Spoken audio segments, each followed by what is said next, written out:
हरि ओम।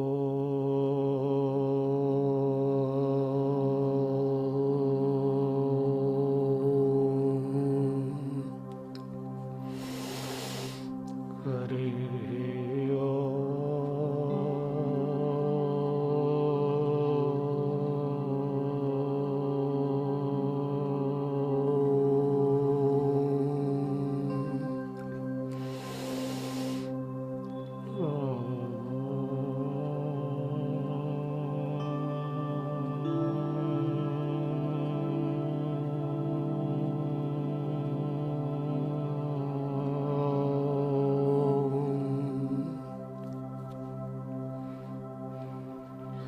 पिछले प्रकरण में हमने बताया, चर्चा की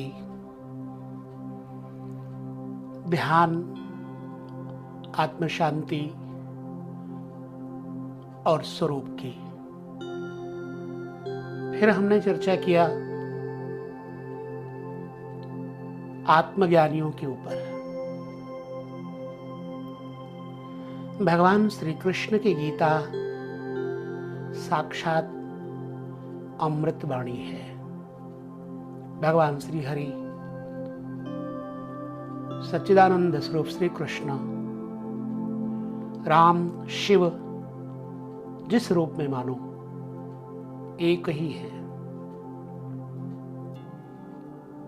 उन्हीं परमात्मा ने अपने अनेकों अवतार लिए।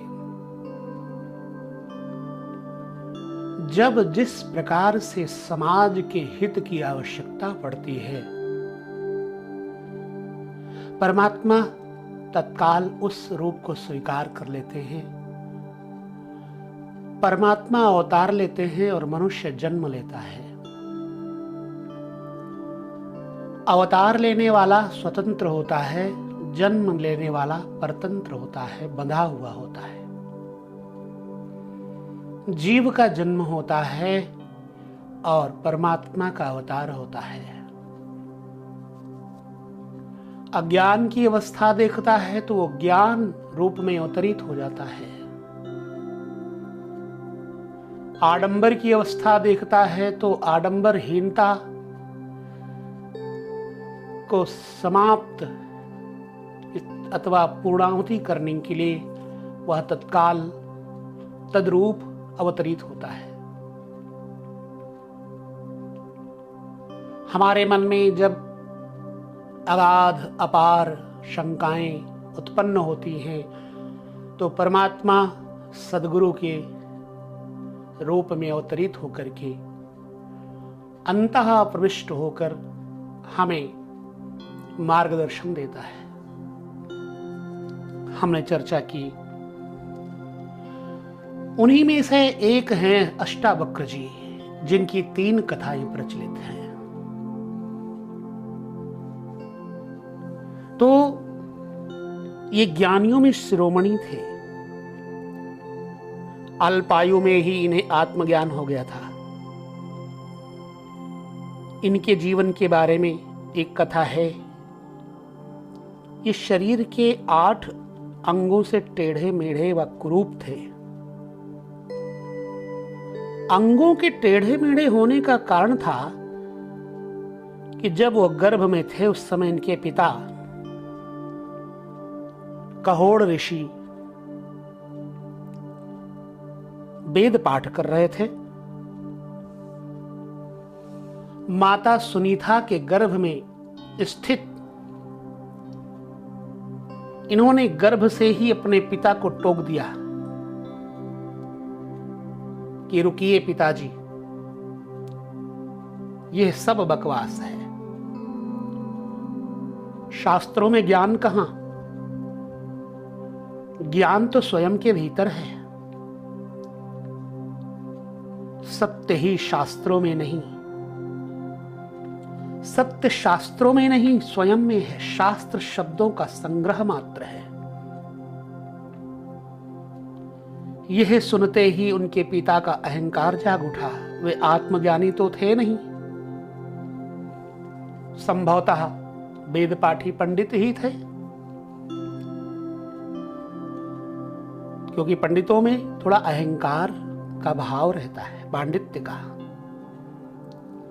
शास्त्रों के ज्ञाता होने का, जानकारी होने का अहंकार। इसी अहंकार के कारण उनके अंदर का क्रोध जागृत हो गया।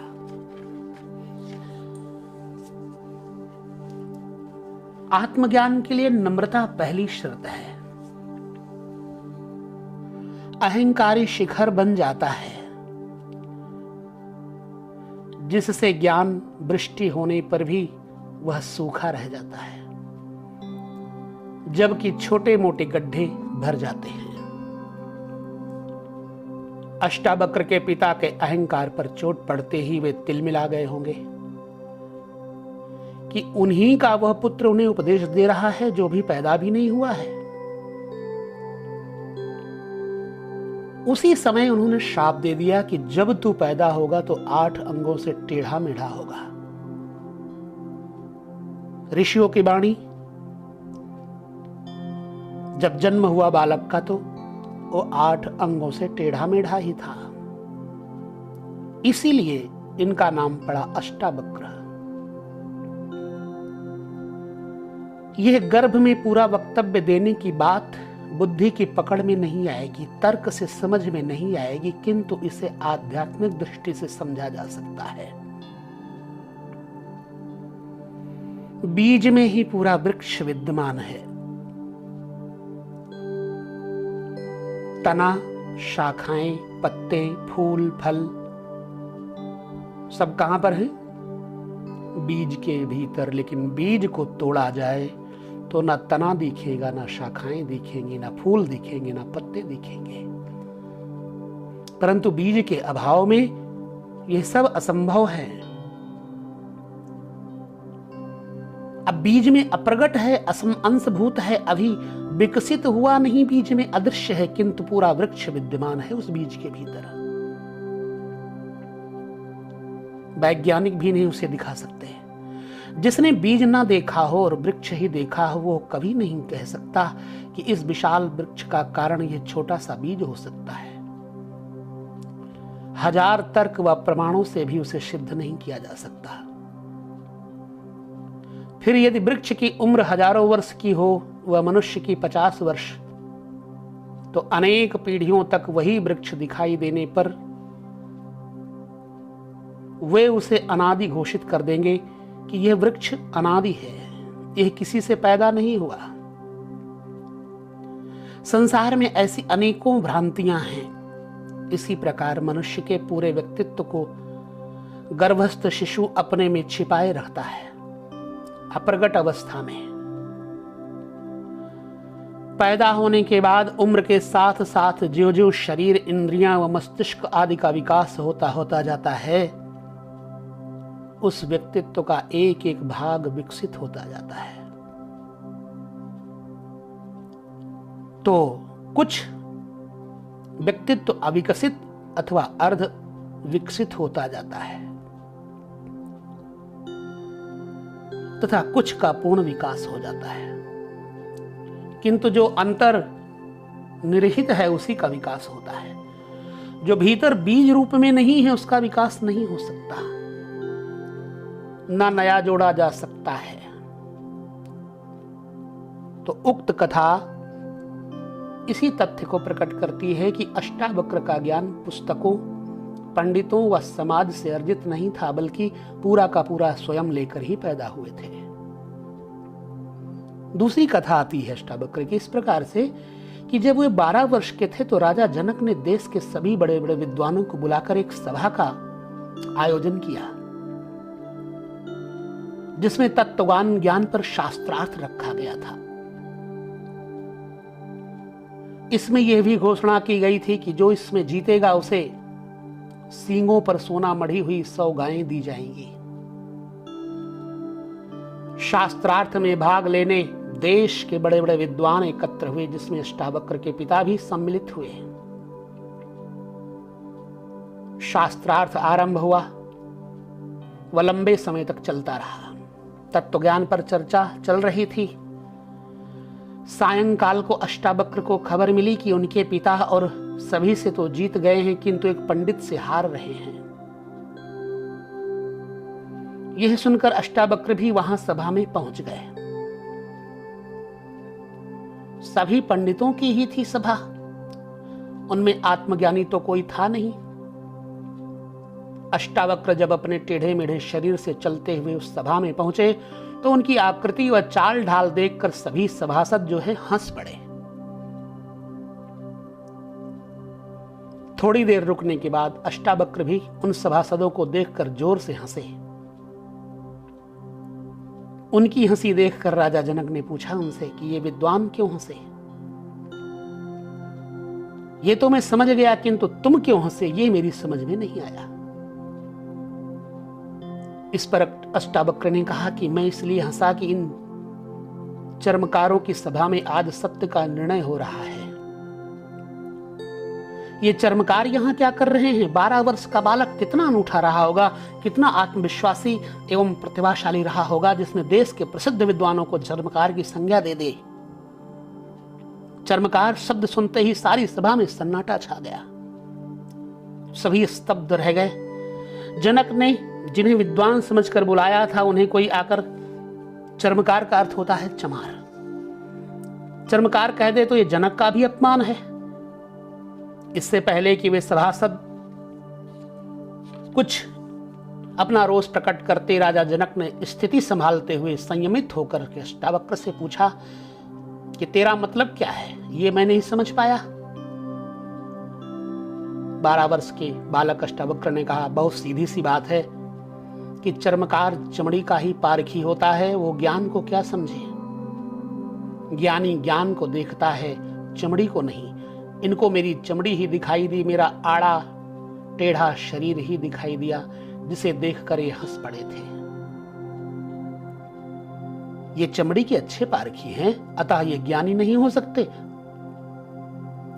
चमार ही हो सकते हैं। हे राजन, जैसे मंदिर के टेढ़ा होने से आकाश टेढ़ा नहीं होता है, और मंदिर के गोल अथवा लंबा होने से आकाश गोल अथवा लंबा नहीं होता, क्योंकि आकाश का मंदिर के साथ कोई संबंध नहीं है।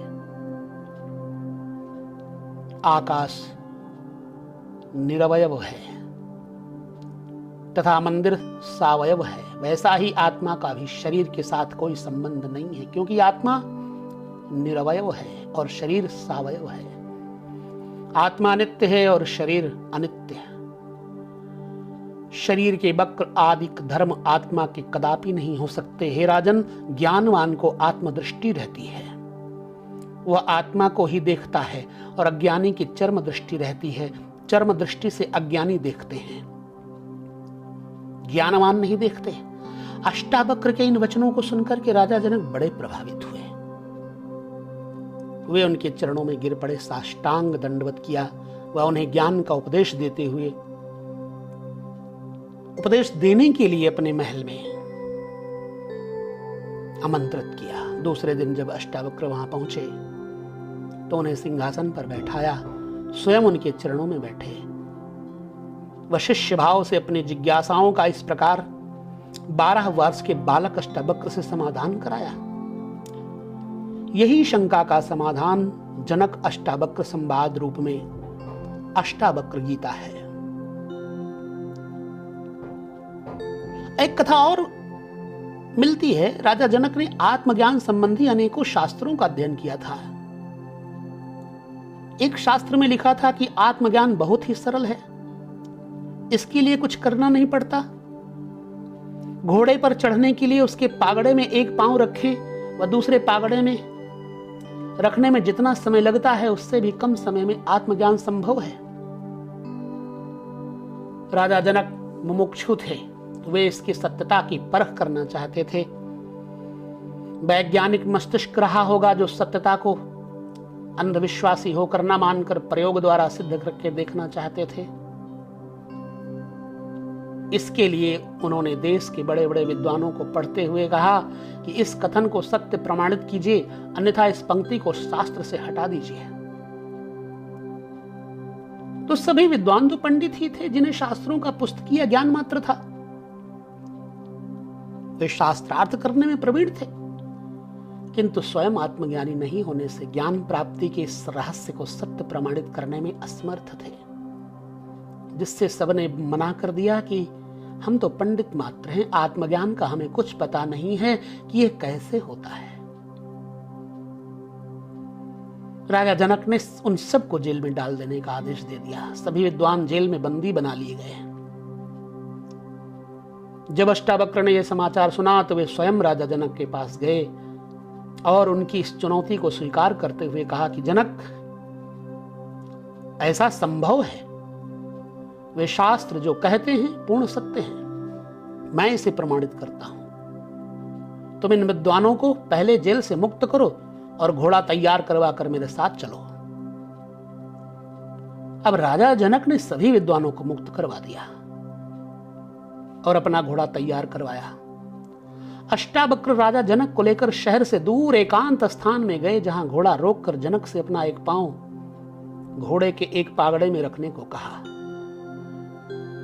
राजा जनक ने जब अपना एक पांव पागड़े में रख दिया तो अष्टावक्र ने उनसे पूछा कि अब बता, तूने शास्त्रों में क्या पढ़ा? राजा जनक ने वही बात फिर दोहराई कि ज्ञान प्राप्ति के लिए मात्र घटना घटती है, और घटना ऐसी कि घोड़े की रकाब में पैर रख कर के पीठ पर बैठने जितना समय लगता है उतनी देर में ज्ञान प्राप्त हो जाता है। अष्टावक्र ने कहा, बिल्कुल सत्य है। आगे तूने क्या पढ़ा? जनक ने कहा, इसके लिए पात्रता होनी चाहिए। इस पर अष्टावक्र ने कहा, क्या यह शर्त तूने पूरी कर ली है? तेरे अंदर वो पात्रता है? जब इसकी शर्त ही पूरी नहीं की तो आत्मज्ञान कैसे संभव है? राजा जनक एक बार चौंक गए। वे मुमुक्षु थे, आत्मज्ञान की उत्कट इच्छा थी। वे हर कीमत पर इसे प्राप्त करना चाहते थे। वे केवल मानना ही नहीं, जानना भी चाहते थे। वैज्ञानिक की भांति ईश्वर ज्ञान को प्रत्यक्ष देखना चाहते थे। जब ऐसा सद्गुरु उन्हें मिल गया तो इस अवसर को खोना भी नहीं चाहते थे। राजा जनक में तीव्र बुद्धि व प्रतिभा थी, उच्च बोध या रहस्य को समझने की क्षमता थी, और इससे भी उच्च कोटि की थी उनकी मुमुक्षा। शास्त्रों के ज्ञाता होने के कारण वे जानते थे कि पात्रता के लिए आवश्यक है अहंकार से मुक्ति, पूर्ण समर्पण, शरीर व मन के भावों से मुक्ति, शास्त्र व ज्ञान से मुक्ति, सभी प्रकार के बाह्य उपादानों से अपने को मुक्त कर देना ही उसकी पात्रता है। अहंकार न रह जाए, जिसके छूटते ही व्यक्ति का आत्मा से उसी क्षण संपर्क हो जाता है। थोड़ी भी देर नहीं होती, सारी देरी लगती है तो इन सब के प्रति अपनी धारणा, अपनी दृष्टि बदलने में। यदि दृष्टि बदल गई तो सब कुछ बदल जाता है। यह दृष्टि परिवर्तन बोध से ही संभव है, किंतु बोध ना होने पर साधना आवश्यक होती है जिससे बोध हो जाए। राजा जनक ने अष्टावक्र के सामने उसी समय समर्पण कर दिया और कहा कि शरीर, मन, बुद्धि, अहंकार सब कुछ मैं आपके समर्पित करता हूं। आप इसका जैसा चाहें उपयोग करें। समर्पण भाव आते ही अहंकार खो गया। जनक पिघल गए, वाष्प बन गए, शून्य हो गए। स्थूल से संबंध छूट गया, सूक्ष्म में प्रवेश कर गए। अष्टावक्र ने पात्रता देखकर अपना संपूर्ण ज्ञान पात्र में उड़ेल दिया। पात्र खाली था, वो भर गया। पहले भरा था, इसलिए उसमें भरने की गुंजाइश नहीं थी।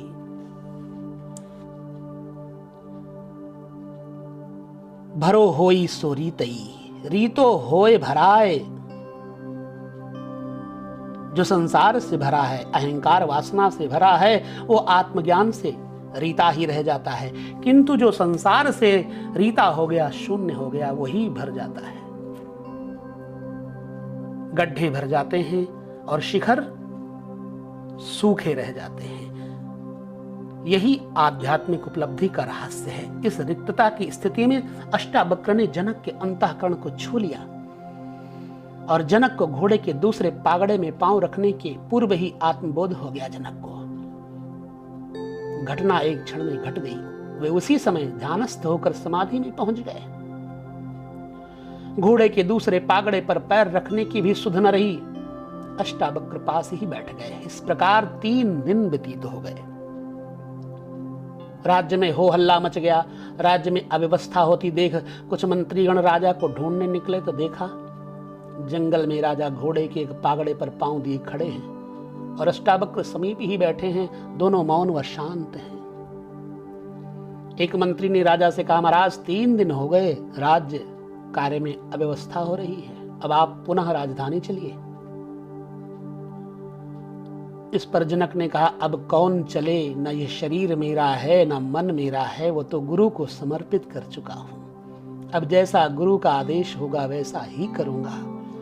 अष्टावक्र समझ गए कि इसे समाधि लाभ हो चुका है, आत्मबोध हो चुका है, केवल एक झटके में सारे बंधन टूटकर यह मुक्त हो चुका है।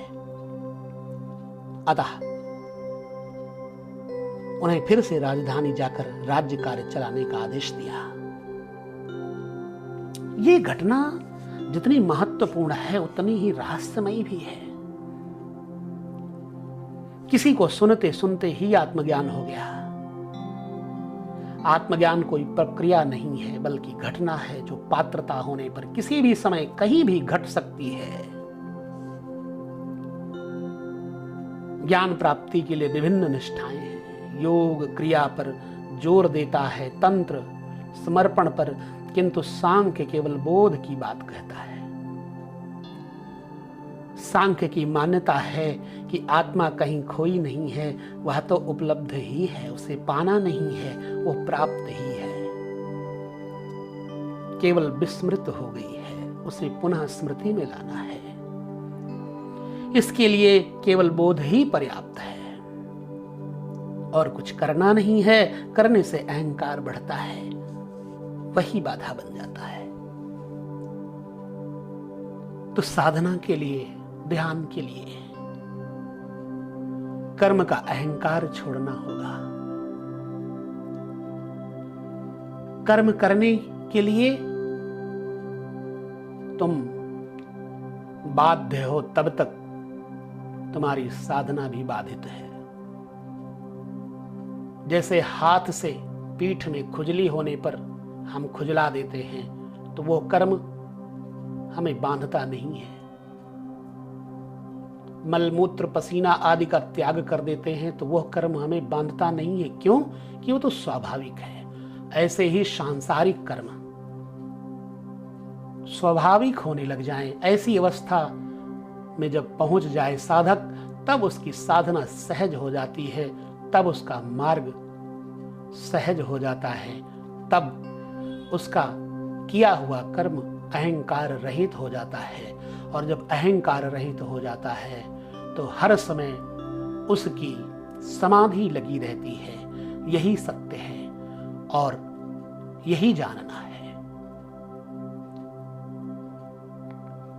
बंधन का कारण है कर्म, और वह कर्म जिसमें मैंने किया ऐसा भाव हो, तब वही कर्म बंधन कारक होता है।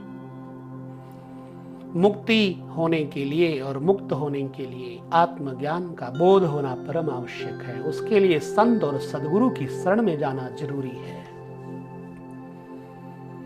आज के परिवेश में, आधुनिकवाद में, हम दर्शन में और तमाम सारे फैशन में अपने नेत्रों को घुसेड़े हुए हैं, स्वयं को उसमें प्रोए हुए हैं। यह भी नहीं जानते कि काल चक्र घूम रहा है और किसी ना किसी समय तो ये धार हमारे गले आकर पड़ेगी।